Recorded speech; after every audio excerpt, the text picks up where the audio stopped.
Hey, what's going on, everybody? Windows just dropped a new build for the Insider program. This is 26257. It's now available in the Canary channel. So I see it within my updates. I'm going to go ahead and get that downloaded. We will install that, reboot, and when that's done, we're going to, just as we usually do, take a look at all the changes, fixes, updates, bugs, known issues, etc. So stick around. This should be a fun one. All right, now that that's installed, let's just go ahead and validate that. We'll do so by taking a look at our system settings and the About This PC section. We'll scroll down. I do see, obviously, I'm on 24H2 and I am in the Insider Preview build. And under that OS build number, we see 26257.5000, which is the latest build as of July 24th, 2024. So what's new in this build? Let's take a look. All right, so the first thing that's new is pretty cool in my opinion. We can now duplicate a tab in File Explorer. So any tab that you have open, you can just simply right-click it and click Duplicate Tab. Similar to what we've been able to do in modern day Chromium browsers for quite a while now, so I'll give that 2 thumbs up for adding it to the File Explorer. All right, our next setting that we're going to take a look at here, guys, is actually under the developer settings. So if you go to settings and then just type in for developers, you'll see for developers. And now we see an option for end task. This is also very cool. I'm going to go ahead and enable that. And what it does is allows us to right click an app on a task or an app on the taskbar itself, and we can simply end task from there. So normally you have to go into Task Manager, find that app, and then right click it and end task. I think this is another 2 thumbs up for me. I really like this. All right, for the next couple, we're just going to look at the 11forums.com page.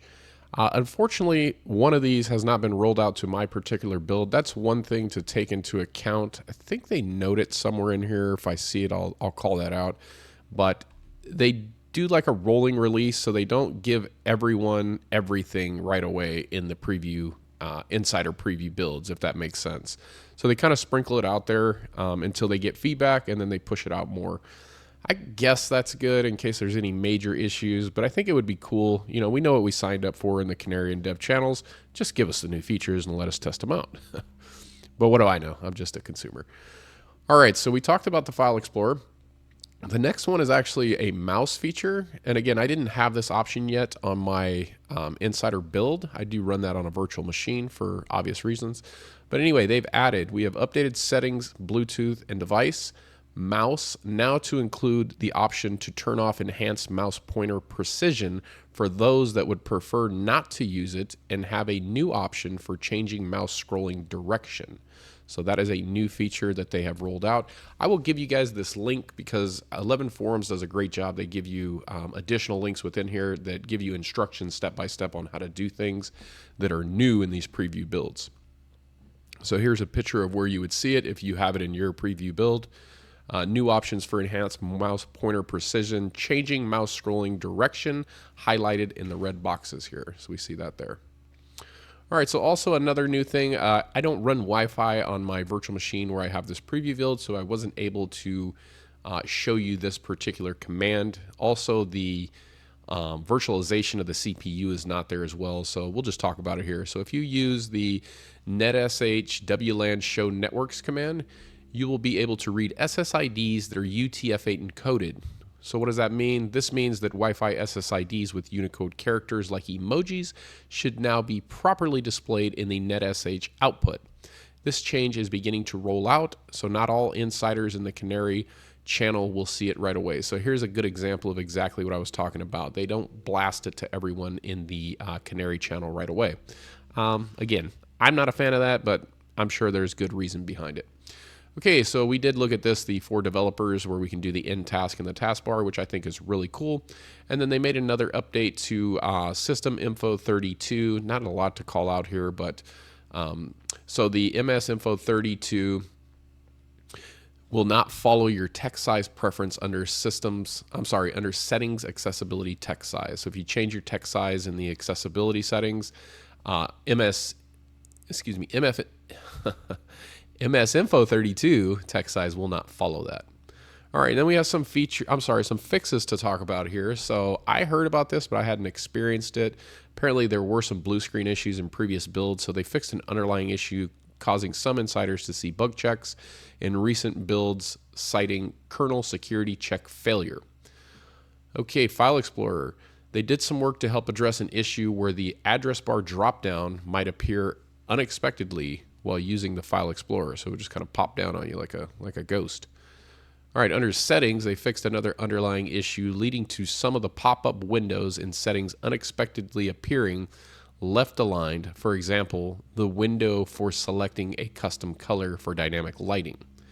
So a couple bugs there they talk about. This is a redundant known issue that they talk about in all of the preview builds that I've seen over the last probably 3 months or so. Apparently some users are still stuck on builds 26040 and build 23620, and they're not getting the option to upgrade.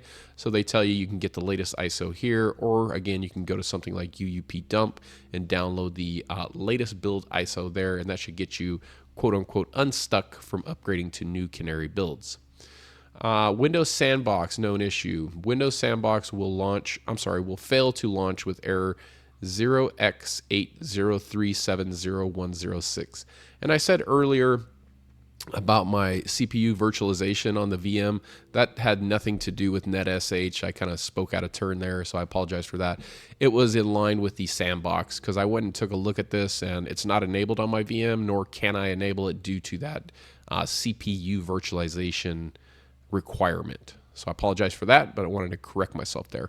Okay, so input, new. We are working on the fix for an issue causing the emoji panel to close when trying to switch to the Comoji and symbols section or after selecting an emoji. So it's just closing when it shouldn't be closing. Okay, Task Manager. We're investigating an issue causing graphs on the performance page in Task Manager to not show the correct colors when using dark mode again.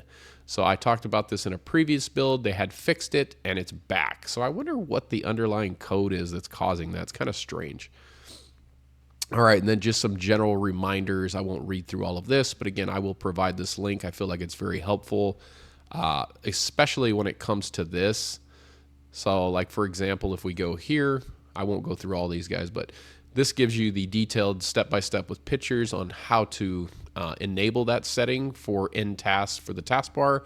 And then I think it gives you alternative methods as well. So it'll give you the registry entries, and you can even just download the registry file if you want to do that. Then if you want to turn it off via the registry, download another file. Or you can just look at the registry entries and do those manually. So very helpful the way 11forum.com does this. Check the description for the link.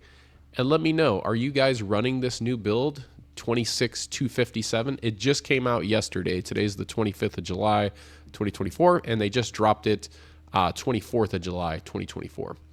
So if you're not on it and you do enjoy these new features and you like to test things out, feel free to check your updates now if you're a member of the Insider program, and you should see the new build available. Again, that's 26257. All right, guys, just providing you a quick update on what's new in the Microsoft Windows arena. Let me know your thoughts. Do you like these new features? Are you planning on using them? Which ones do you hope they keep when they release this new build to production? All right, guys, I hope you all have a great day. If you haven't done so already, I'd really appreciate if you subscribe to the channel. I try to drop multiple videos every week. I love interacting with the community as well, so feel free to drop me a comment. Click that thumbs up button. If you didn't know, it's absolutely free and it really helps the channel. Have a great day, guys. Until the next video, take care.